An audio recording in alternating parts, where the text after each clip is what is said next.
Good evening అండి. మొదటిసారిగా మహబ్ channel visit చేసిన వారు సబ్స్క్రైబ్ చేసుకోండి. కావాల్సిన ఇన్ఫర్మేషన్ కోసం కామెంట్లు తెలియపరచండి. అదేవిధంగా వీడియో నచ్చినట్లయితే లైక్ చేయండి అండ్ షేర్ చేయండి సార్. సో ఈరోజు వచ్చినటువంటి న్యూస్ పేపర్లో కనుక ఇన్ఫర్మేషన్ చూసుకున్నట్లయితే 175 మంది హార్టికల్చర్ ఆఫీసర్ల నియామకం కోసం రాష్ట్ర ప్రభుత్వం అయితే ఒక ఉత్తర్వులు అయితే జారీ చేయడం జరిగింది.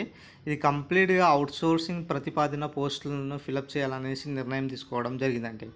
తెలంగాణలో 175 మంది ఉద్యానవన విస్తరణాధికారులను అవుట్సోర్సింగ్ ప్రాతిపదికన నియమిస్తూ రాష్ట్ర ప్రభుత్వం గురువారం ఉత్తర్వులను జారీ చేసింది.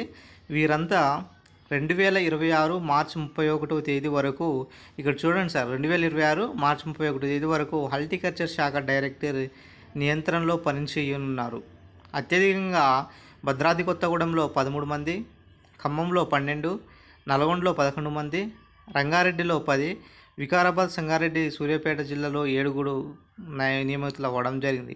వీరికి ప్రతి నెల మాత్రం 22,750 వేతనం ఇవ్వనున్నారు. ప్రభుత్వం రెగ్యులర్ పోస్టులు భర్తీ చేసేంత వరకు వీరు కొనసాగుతారు. అయితే ఉద్యానవన శాఖలో సాగులో శాస్త్ర సాంకేతిక మెలకువలు, సలహాలు, సూచనలు ఇచ్చేందుకు క్షేత్రస్థాయిలో విస్తరణాధికారులను లేకపోవడంతో రైతులకు తీవ్ర నష్టం జరిగిందనేసి ఉద్యానాధికారుల సంఘం నేతలు పేర్కొన్నారు. ప్రభుత్వం 175 మందిని అవుట్సోర్సింగ్ ప్రాతిపదికన ఇక్కడ నియమించడం జరిగింది. మొత్తానికైతే తెలంగాణ ప్రభుత్వము రైతులకు ఎటువంటి ఇబ్బంది లేకుండా 175 మంది హార్టికల్చర్ ఆఫీసర్ను ఇక్కడ నియామకానికి ఆల్రెడీ గ్రీన్ సిగ్నల్ ఇచ్చేసింది. ఈ యొక్క మొత్తం కూడా అవుట్సోర్సింగ్ బేసిక్ అండి. ఇది ఎవరైతే ఇంట్రెస్టెడ్ ఉన్నారో క్యాండిడేట్స్, మీరు అప్లై చేసుకోవడానికి ఒక మంచి పోస్టే అనుకోవాలి. వేతనం కూడా దాదాపుగా 22,750 రూపాయలు కూడా వేతనం కూడా ఇస్తున్నారు. మరి దీనికి సంబంధించినటువంటి మరి కంప్లీట్గా అవుట్సోర్సింగ్ పోస్టులు కాబట్టి మరి కొత్త నోటిఫికేషన్లు అంటే డైరెక్ట్ రిక్రూట్మెంట్ ద్వారా భర్తీ చేసేటటువంటి ఏదైతే రెగ్యులర్ పోస్టులు వచ్చేంత వరకు ఇవన్నీ కూడా అప్పటి వరకు చేసుకోవచ్చు జాబ్స్. ఇన్ కేస్ ఆఫ్ ఒకసారి మళ్ళీ ప్రభుత్వము నియమించేంత వరకు కూడా మరి ఈ పోస్టులను కొనసాగించే వరకు కొనసాగించవచ్చు.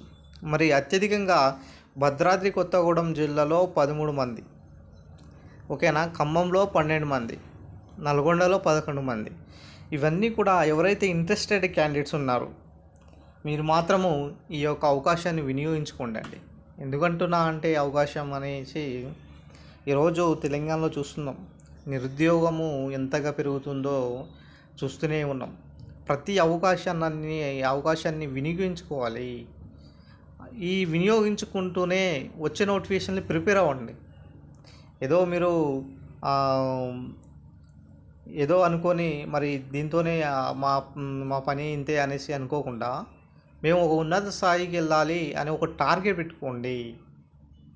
ఎవరైతే మరి ఫైనాన్షియల్గా ఇబ్బంది పడుతూ ఉన్నారో వారు మాత్రము ఏదో ఒక పార్ట్ టైం లాంటిది లేకపోతే ఇలాంటి అవుట్సోర్సింగ్ లాంటివి చేసుకుంటూ మరి మీరు నియమించుకున్నటువంటి లక్ష్యం దిశగా ముందుకెళ్ళండి. అప్పుడే మీరు ఒక ఉన్నత స్థాయికి వెళ్తారు. ఖచ్చితంగా మీరు అనుకున్నటువంటి లక్ష్యాన్ని చేకూరుస్తారు. ఇది దాదాపు కూడా 22,750 రూపాయలు కాబట్టి మంచి జాబే అనవచ్చు. సో ఖచ్చితంగా మరి ఈ అవకాశాన్ని వినియోగించుకుంటారనేసి అనుకుంటున్నాను. సో వీడియో నచ్చినట్లయితే లైక్ చేయండి, షేర్ చేయండి సార్, సబ్స్క్రైబ్ చేసుకోండి friends. Thank you friends, thank you అనేటప్పుడు.